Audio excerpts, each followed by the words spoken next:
then this would be the part of the show where if you have a question on any of them. Actually, let me just start off with what I would suggest you might probably think. It's been a while since we talked about a problem like this. Let's see if I can find it now. Again, if you feel that this is below your intelligence and you would rather just converse with your friends, you and your friends are more than welcome just to go out in the hall and not distract those people who really, really, really want to learn something here. You want to get good grades. You want to start off with a good grade on this test. We talked about this. Volumes of prisms. Get it out of your head that a volume of a prism is always length times width times height, because that's only when the prism is a rectangular prism. And a lot of the prisms you're dealing with now are not that. The volume of a prism, the new way, is the area of the base. Whatever the area of the base is, times the height of the shape. Not the height of the base, but the height of the shape. We talked about this last year. So when you've got this triangular prism, which, by the way, the word triangular prism tells you right there what the area of the shape of the base is. It's a triangle. The loaf of bread theory, remember, slice it, what kind of shape you always get. So you need to find the area of a triangle, area of the triangle, and that's going to get multiplied by how tall the shape is when you set it on its base. Okay, which means this, if I put this on the triangle, the shape is going to be 12 inches tall. That's the height of the shape. It's probably good to start off that way because, you know, so everybody thinks that 8 is the height. Well, it's the height of the triangle, it's not the height of the shape. When you set it on here, you have to think about putting it on its base, how tall will it be. The base and the height are always right angles to each other. They'll always be right angles to each other. There's the base, the height is the right angle. And then for the area of a triangle, you just have to do the 1/2 base times height thing. 1/2 of 8 times 6, which half of 8 is 4, 4 times 6 is 24. That 24 gets multiplied by that 12, which is the height of the shape, and that'll give you the volume. 24 times 12 is 48. You get 24, 8, 8. 288, and volume is always in cubic, whatever, inches cubed. That's a pretty big rectangular or triangular prism if you think about something at 8 inches by. And then that lends itself to problem number 14. What is the perimeter of the base? Well, again, this base is still the same shape. The base is this triangle. So the perimeter of that triangle is pretty relatively simple, except when you get to the hypotenuse part. You know, this is 8, you know, this is 6. But the book is nice to you. It gives you probably something that works out. It's a right triangle, so you think Pythagorean theorem. There is no 6, 8 triple over here, but if you reduce it, if you cut them in half and get 3, 4, there is a 3, 4, 5 triangle. But it's not 5 because why? Because that was the base of it. You know, the base triangle. You need to go back and double it back to get what it should be, which is 10. And that's where the 24 inches came for the perimeter of the base. Again, all stuff, I remember doing it last year. It's like deja vu all over again. Yeah, that's what it would be. I know we talked about it. Any questions on those two problems there? Again, tomorrow's going to be just like it. I'm sure just a few different numbers. Yeah. Taylor Pavia? What happened for number 13 after you did 1/2 base times height? So you know how I got 24? 1/2 base times height is 24. Okay. That was this part right here. I then needed to multiply it by the height, which I established at the beginning was 12.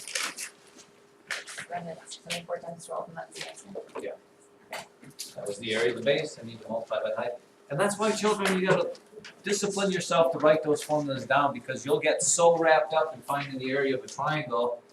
You know, you'll get your area and you think you're done, when actually you still got to remember you got more to do over there. Ava? On problem number 2, once you divide and you get 0.5 repeater, how do you change it to 5 grams? How do you know? That is a great Great question. First of all, those of you that kept those reference sheets, which I should probably give you again, it had 5 nines changed with that one, but let's look at that. So you did this, right? You did the what percent of the students in the class are girls? You did this little thing here? Yeah. We've got boys and girls and total. 12 boys, 15 girls, 27 total. Stop me there if this ever gets, wait. You know that total is always 100%. Here's my percents over here. What percent of the students in the class are girls? So I want this little open blank here. I don't need this. I can disregard, forget it. So my equation ends up being 15 over 27 equals some number over 100. And the first thing you always try is to reduce that fraction in the hopes that something's going to go evenly into 100, right? That's my hope. 3 goes into both of them, so I end up with a 5 over a 9, correct? Well, I am now downcast and disheartened because 9 doesn't go into 100. Well, actually it does, but it's a fraction. If that's the case, then you just need to do it the old-fashioned, the hard way, which is cross multiply. Wait, 5 goes into 100. But that's 9 going into 100. It's not 5. It has to be this number times what gives you 100. You can't cross. So when that doesn't work, you got to do it the old-fashioned way, which is cross multiply. The means equals the extremes, we used to say back when I was a child. 9 times n has to equal 5 times 100. So your answer will be whatever you get when you divide 500 by 9. 500 divided by 9, what do we get here? 5 is 45. Oh, 5 is 45, and you make a fraction. When you end up with nothing, you don't make it a decimal, you make it a fraction. It's 55 and 5/9%. As a decimal, that would be 55.5 repeater percent. But we don't mix repeating decimals and fractions, gets to be a little confusing. Sweet. Alex. Number 16. Or you can just leave number 3, right? Number 16. So let's take this in Oh, wait, so there's 8. 16, did we do the 16 down here? It's down, below. Oh, 16's a good one. 16 shouldn't be too terribly difficult. The first thing you do when you have these kind of like complicated equations is, Sam, you with me? Yep. Yeah, that's already written down, or you'd write down. You look to see, can I combine anything here, and are there any like terms I can put together there? There are not. I mean, that's your first step. In this problem, you don't have to do it, but other ones you will. If you can't put anything together, then your goal is to get all the x's to one side, all the numbers to the other side, by adding and subtracting them. I want to move this x over here, so I subtract x. 3x's minus 1x is 2x. Since my x's are over here, I'm going to subtract my 7 to get it to that side. 2x equals 8. Yeah, so wait, so why are you subtracting? It has x. Yeah. You always do the opposite to get to the other side. Yeah. This was a positive x, so I subtracted over, and this was a positive 7, so I subtracted over. So we just do that side, not that side? You have to do both. You have to get all your x's to one side, your numbers on the other. I could move my x's to that side, then I'd have to subtract my 15. It's just going to be the same thing, except you get negatives and it'll work out in the end. And then the last step is you always divide. Always divide. Again, this was done.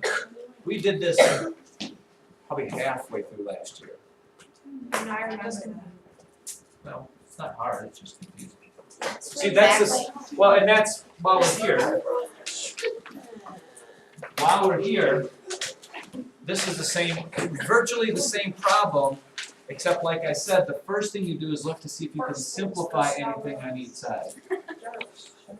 And on this side, you can do the distributive property and get 2x plus 4. 2 times x, 2 times 2 equals x minus 9. And then the same thing is true, Holly and Kendall. I need to get all my x's to one side, so I do the opposite. This is a plus x, so I subtract x. This gives me an x. This is a plus 4, so I subtract 4. Negative 9, negative 4 is a negative 13. Wait, so subtract 4 on each side. Subtract 4 here, subtract 4 there. A negative and a negative gives you a negative. Negative 9, negative 4, negative 13. Wait, wouldn't that be? Oh, Wait, how'd you you're get negative 13? Subtract 4 from a negative 9. Owe somebody 9, owe them 4, you owe them 13. Oh. It'd be 5 if this was a positive 9. This is a negative 9. Owe them 9, owe them 4, owe them 13. Josh? What don't you, what doesn't make it there? Oh, I wrote 3. I wrote the problem down though. Well, that'll do it every time. Kendall? Can we do number 3 and 5 and 6? Yeah, we'll get one at a time here. Number 3. This is why we did the IXL yesterday. This should be about as easy as it gets for you. This equation is in slope-intercept form. You just need to know this is where it crosses the y-axis. Crosses at a positive 3. And the number in front of the x is its slope. It has a negative 1 slope. Which simply means make it a fraction, it goes up 1 over 1. Or down 1 over 1, it doesn't matter. Which means this, I either have the choice of putting a dot here and going this way, or I have a choice of putting a dot there going this way, but only one of those solutions makes it a negative slope. Negative slope goes downhill, so it has to be this one. Again, we did that, that was the whole IXL stuff we did yesterday. It was all about slope-intercept form. Melas, Number 17. I would love to do 17.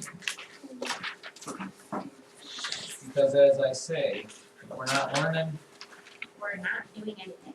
we're not living. Just confusing now. 17 is virtually the same as those other things in the first step that you have to use. Simplify each term first before you can do anything with them together. In other words, here I have an x to the negative 1. I can put that with an x squared. What is an x to the negative 1 combined with an x squared? X An x. Just an x, because you combine the exponents. A 2 and a negative 1 gives you a 1. We don't put 1s by them, but if you like, we can. The y stays, because it's just by itself, and the 3 stays. And then you hope to simplify these that they are like terms. Are they both xy terms? Yes, they are. If I have 3 of 2 xy's and add another 2 more xy's to them, I don't get x squareds, y squareds, they don't change. I have 3 of them, and another 2 of them gives me 5 of them. 5 xy's, not x squareds, not y squareds, just xy's. If I were multiplying, then I get x squared, y squareds. Adding, no. I didn't get that. Adding, no. Samuel Poppins. We already did 11, didn't we? No, we didn't. Nope. Just- No. No, you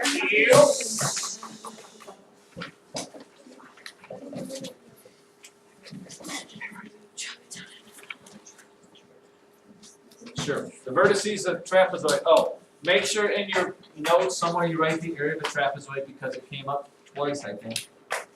Area of a trapezoid equals 1/2 base sub 1 plus base sub 2 times height.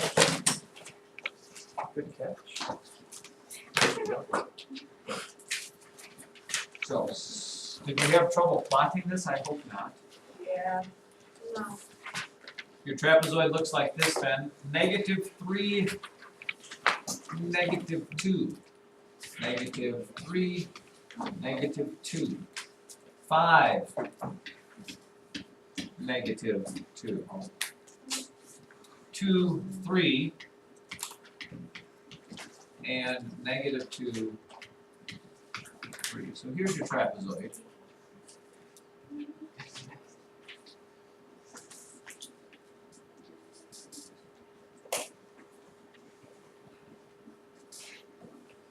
In order to fill in the formula, you have to find the bases.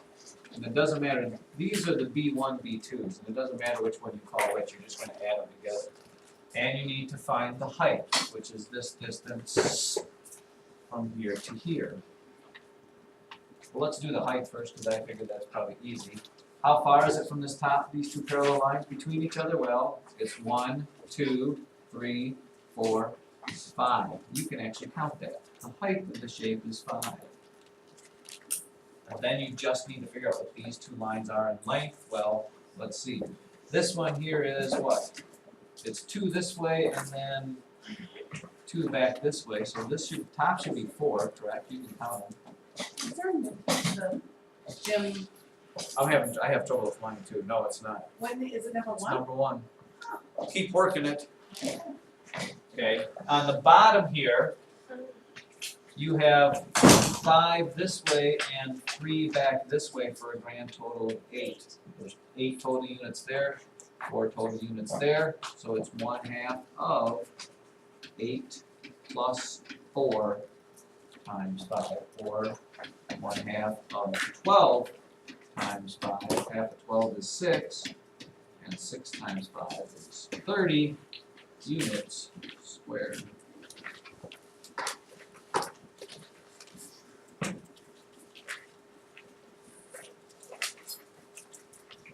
Kyle, Nineteen, Paul, what? 19, 20. Oh, I can't go. It doesn't seem to be a 19 and 20 on my paper. The only helpful hints I'd see on this is you just have to make sure when you borrow, you're borrowing the right number of units. The deal that makes this hard is we're not in units of 10. For example, well, you can add this, you get 75 seconds, but we don't say 75 seconds with time. Okay, you know there's 60 seconds in a minute, so you take away those 60 seconds and put 1 minute in the minute category there. That's where the 15 seconds come from. 45 and 20 plus 1 is 66 minutes. But again, we don't, I'm sorry, I should have put it right there. We don't say 66 minutes because that's more than an hour. You take 60 minutes away, so you're left with 6 minutes. And you add 1 to the hours, and that gives you 4 hours. So you end up with 4 hours, 6 minutes, 15 seconds. Where did you go wrong on that breakout? Same thing on the bottom, except you have to borrow. You can't take 6 inches from 2 inches, so you have to borrow from the feet, it becomes 0, but that's not, you don't make that a 10, you don't make it 12, you have to add 12 to the 2 to make it 14. 6 from 14 is 8 inches. You have no feet there, so you gotta borrow from the yard. A yard is 3 feet, 1 from 3 is 2 feet, and then 2 from 1 is 1. 1 yard, 2 feet, 8 inches, as fate would have it. Taylor Pavia. Hey, I have a couple questions. Can you do number 6? Are they ones we did already? No, No, no. the 5 here. These are ones that we Did you say 6? Yeah. 6 over here? Yeah. Oh, yeah. 6 is always entertaining to me. Okay, because the problem with 6 is you have to work with a lot of decimals. Anytime you're asked to find tax on something, it's just multiplying these two together. 8.5% of $40.50, right? Did you multiply? Yeah.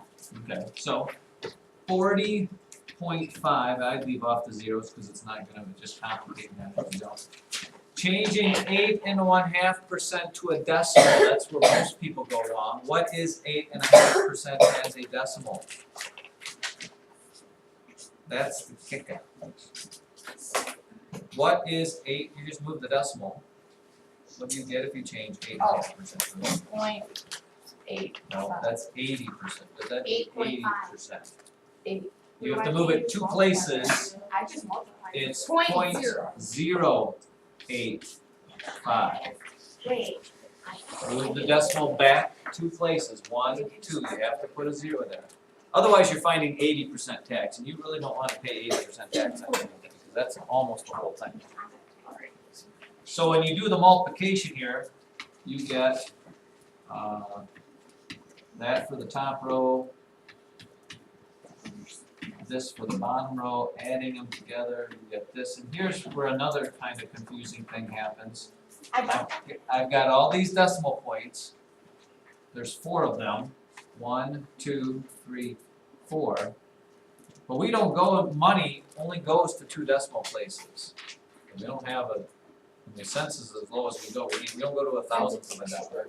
So you need to look at this point. Your answer is either $3.44 or $3.45, depending on what comes after the 4.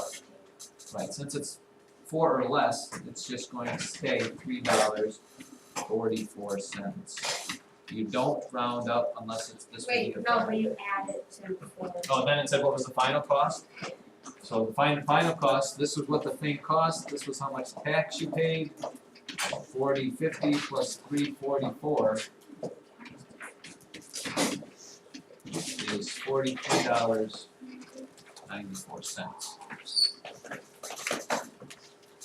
Again, not easy, but not hard. Charles, any questions? Nope. Just checking there. Mackenzie Lux, how about number 1?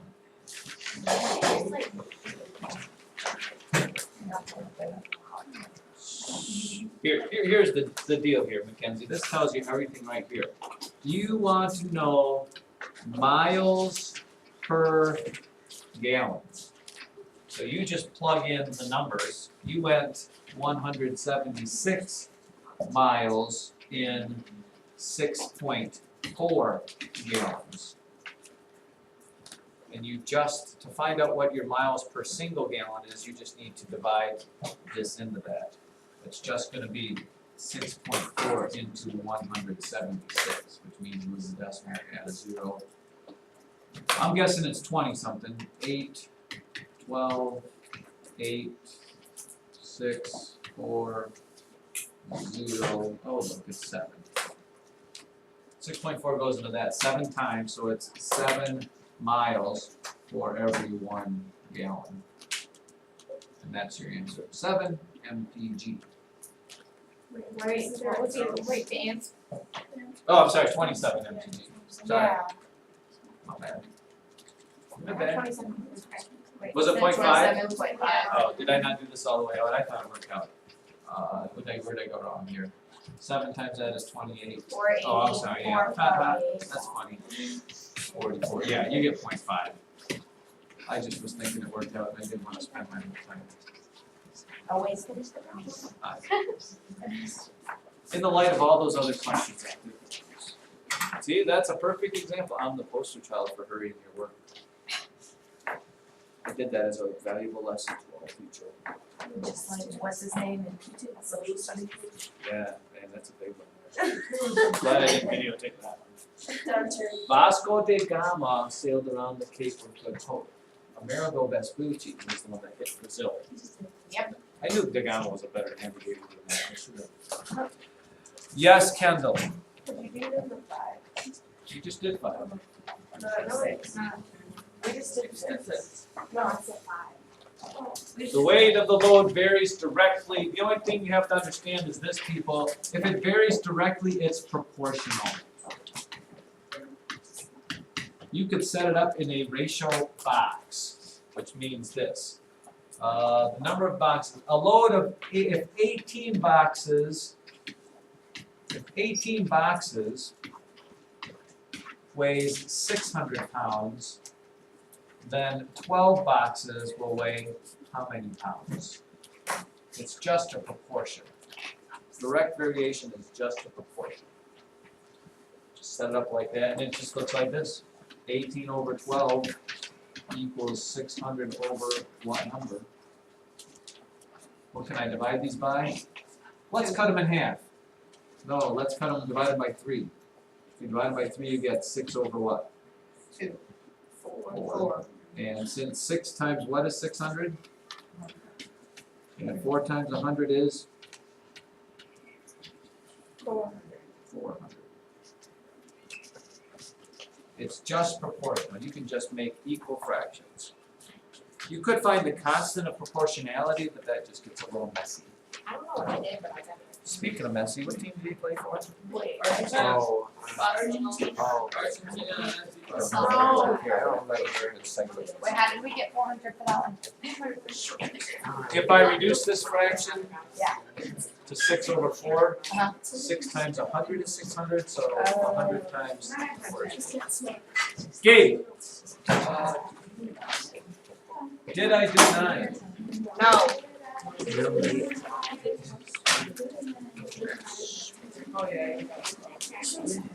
Number 9 is probably the somewhere in the middle as far as hard. It is, children look, $18 per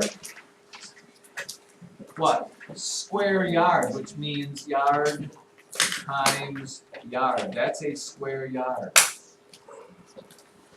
Okay, that is $18 per square yard. You're looking to change the yards into feet, which means I need to get rid of my yard labels, which means when I multiply it out, what needs to go on top? Yards. And not only one of them, but I need 2 because they're doubled up. And how many feet would there be in a yard? 3.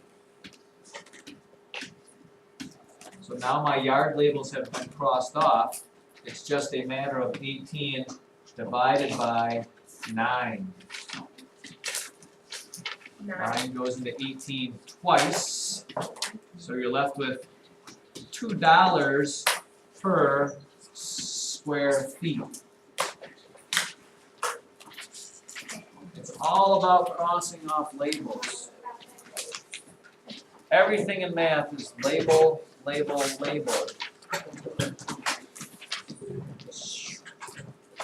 Wait.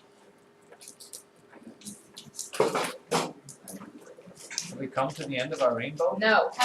9. We haven't. Fabian? 7. You just add them and then. A bag contained red marbles and white marbles in a ratio of 3 to 5. I suppose your first thing you do is you draw Yeah. 3 reds and 5 whites. If 1 marble is drawn, what's the probability it is not red? How many not red marbles are there? 5. How many total marbles are there? The probability of it not being red is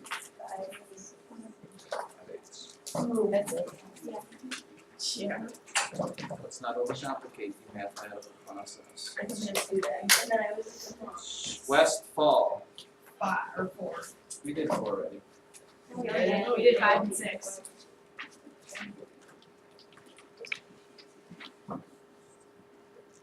Oh, yeah.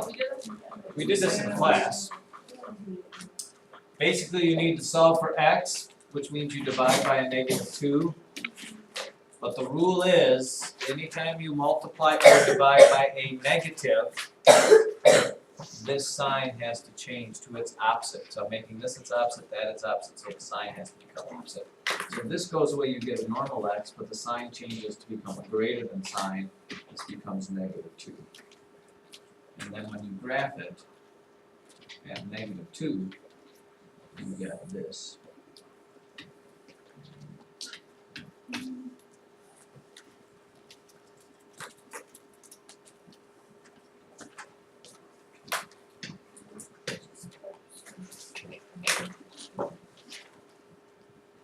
Interesting, very interesting. We did Wait, hold on. 10 and 12 in class. Number 8, you just look to see if it's a Pythagorean triple. We did number 18 in class. I think we did everything else. I gotta make sure. What number 10? We did. 10 we did in class. I didn't think so. Yeah, that's where we Kendall? For number 4, is it an open circle if it's negative? It's an open circle if there's no equal sign underneath the Oh, greater than or less than sign. That would be a note I would leave myself. It has nothing to do with whether it's positive or negative. Let me make sure. Josh, For 12, I know we did it in class, but I kind of was, like, I was writing something else down. So, Alright, as a quick little review here. Number 12, children, is this. Remember, the only thing you have to remember is that the letter N is the number of the term you want. So if you have A sub n equals n times n minus 1. The other note I would write myself is I would cross this off altogether. This doesn't matter. It doesn't come into play in doing any of the math part of it. Okay, it is a label. So get rid of that. You're just going to put the letter N in for both of those places there. In which case it is a 10 because we're looking for the 10th place. So it ends up being 10 times 10 minus 1. 10 minus 1 ends up being a 9, and 9 times 10 is 90.